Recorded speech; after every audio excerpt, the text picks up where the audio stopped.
여러분 안녕하십니까? 계속해서 전남 동북권 소식입니다.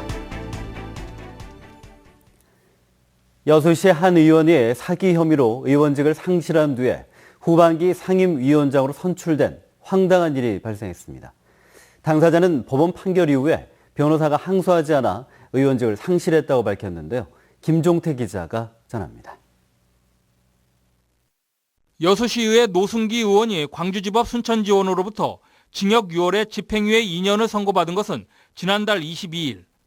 여수수산인회관 건축 과정에서 허위로 서류를 꾸며 공사비를 부풀리는 수법으로 여수시 보조금을 편취한 혐의를 받고 있습니다. 금고 이상 형의 경우 의원 자격정지에 해당돼 노 의원은 지난달 30일 의원직을 상실했습니다. 선고 이후 일주일 이내에 형이 확정되지만 노 의원이 이 기간 항소하지 않았기 때문입니다. 하지만 노 의원은 어쩐 일인지 의원직 상실 다음 날인 지난 1일 여수시의회 후반기 기획행정위원장에 출마해 당선됐습니다. 한마디로 의원직을 상실한 의원이 의원 행세를 한 셈이 됐는데 의회는 최근까지도 이런 사실을 제대로 알지 못했습니다. 법원에서 어떤 인재나 공문을 받은 것이 없기 때문에 이제 본인만이 알 수 있었는데 이제 본인이 전혀 그런 이야기를 않고 이제 진행해 왔기 때문에. 노 의원은 항소 기간 변호사가 항소하지 않았는데 이를 확인하지 않아 의원직 상실 사실을 몰랐다고 밝혔습니다. 13일 오후에서 저한테 전화가 온 거예요. 의원님 어쩔까요? 이 지금 항소가 안 돼 있습니다. 항소했습니까? 하고 이렇게 확인을 해야 되는데 그걸 제가 이제 안 했다는 것이죠. 노 의원의 의원직 상실로 여수시의회는 바빠졌습니다. 내년 4월 보궐선거는 물론 상임위원장도 다시 뽑아야 하기 때문입니다. 여수시의원 전체 판도도 더불어민주당이 9석으로 한 석 줄어들음에 따라 12석의 국민의당 영향력이 다소 높아질 것으로 예상되고 있습니다. MBC 뉴스 김종태입니다. 여수와 순천, 광양과 보성을 연결하는 광역버스 정보 시스템이 구축됩니다. 국토교통부가 주관한 이 사업은 이달 중에 보안성 검토를 거쳐 4개 시군에 버스 정보 안내 단말기와 차량 내 단말기 등을 설치하고 소프트웨어를 구축하는 절차로 진행됩니다. 이번 사업에는 26억 5천만 원이 투입되는데 여수, 순천시가 각각 8억 원, 광양시가 7억 5천만 원, 보성군이 3억 원을 부담합니다. 여수 웅천 친수공원 앞바다 일부가 해수욕장을 폐장할 때까지 수상 레저 활동 금지 구역으로 지정됐습니다. 여수해양경비안전선은 웅천 친수공원 해수욕장 개장 기간 동안 수영 경계선 안팎으로 10m 이상의 해상과 웅천 해양레저 체험장에서 장도 큰 바위를 연결한 선해해상에서 수상 레저기구 활동을 금지한다고 밝혔습니다. 여수해경은 이번 조치가 수상 레저 활동자와 해수욕장 이용객 간 마찰과 안전사고를 막기 위한 것이라며 26일까지 계도 기간을 거쳐 중점 단속에 나설 계획입니다. 유일호 경제부총리가 10조 원의 추경 예산안 확정을 앞두고 대불산단을 찾았습니다. 경제부처 최고위급 방문에 대해 조선업계 기대를 걸고 있는데요. 최진수 기자입니다. 유일호 부총리가 대불산단 기자재 업체를 방문해 공장을 돌아봅니다. 회사 측은 2014년 240명이던 직원이 내년 초에는 30명만 남게 될 것이라며 어려운 실정을 보고했습니다. 유 부총리는 공장 방문에 앞서 한국산업단지공단에서 조선산업 관계자들과 간담회를 가졌습니다. 현대사무중공업은 부채 비율이 150%를 밑돌고 흑자를 내는데도 금융권이 부실업체로 취급해 보증서를 받기 어렵다고 하소연했습니다. 업계에서는 국내 항만 크레인 발주 물량을 중국 업체가 수주하고 개인이 짓는 메가요트에 상선 기준의 보증서를 요구한다며 개선을 촉구했습니다. 보증서 끊을 때 상선에 맞춰져 있다 보니까 그 회사의 히스토리가 없으면 신용 체크가 안 되기 때문에 보증서 발급이 안 되게 되어 있습니다. 대형사 중심의 조선산업 생태계를 중소형 조선업체 육성으로 바꿔야 한다는 정책 건의도 나왔습니다.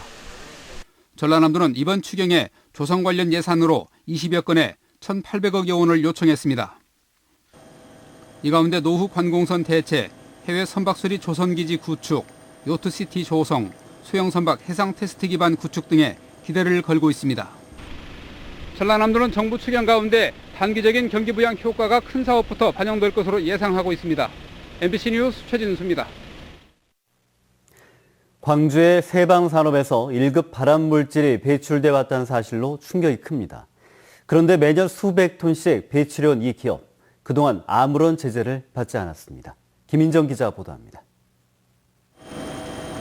6년간 트리클로로에틸렌, TCE 배출량 전국 1위.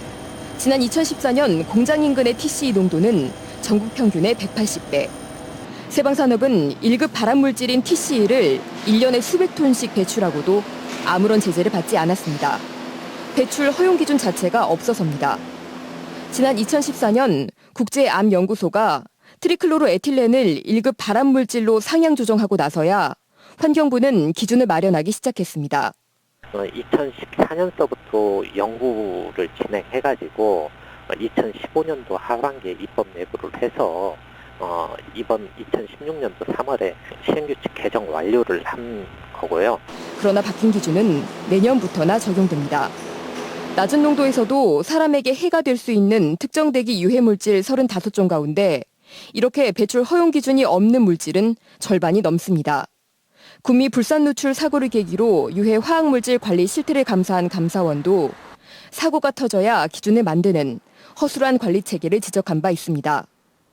이런 가운데 기아차 광주 공장에서 장기간 TCE에 노출된 근로자가 신장암에 걸려 지난 2014년 산재를 인정받은 사실이 추가로 확인됐습니다.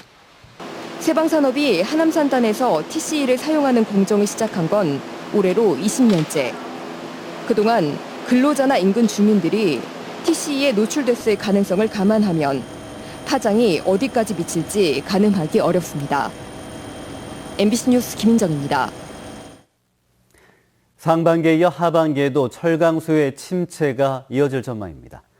철강업계는 브렉시트와 환율 변동 등 불확실성이 겹쳤고 중국의 구조조정 여파도 겹쳐 하반기에도 철강 경기 침체가 지속될 것으로 전망했습니다.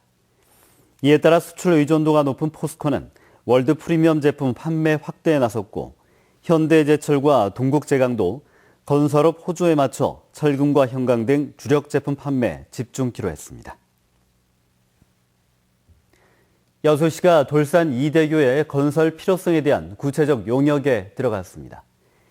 여수시는 현 돌산대교의 경우 건립된 지 30년이 넘어 노후화된 데다 관광객의 증가로 하루 평균 4만 대 차량이 통행해 상습 정체 구역이 되고 있다며 돌산 이대교 건설 근거 마련을 위한 용역에 들어갔습니다. 건립안을 보면 대교 바로 옆으로 어항단지로 연결되는 안과 그 반대편인 중앙동 쪽으로 다리를 놓는 안 등 다각적인 방안이 논의되고 있고 600억에서 최고 3천억 원에 이를 걸로 보여 국비 확보가 관건이 되고 있습니다. 여수 국가산단의 화학물질과 환경 관련 관리권을 여수시에 이양해야 한다는 주장이 제기됐습니다. 전남도의회 주연창 의원은 본회의 5분 발언에서 여수산단의 경우 긴급을 요하는 사건이 발생해도 관리관도권이 영산관청과 전남도에 있어 가장 빨리 대처할 수 있는 여수시 행정력에 미치지 못하고 있다며 이같이 밝혔습니다.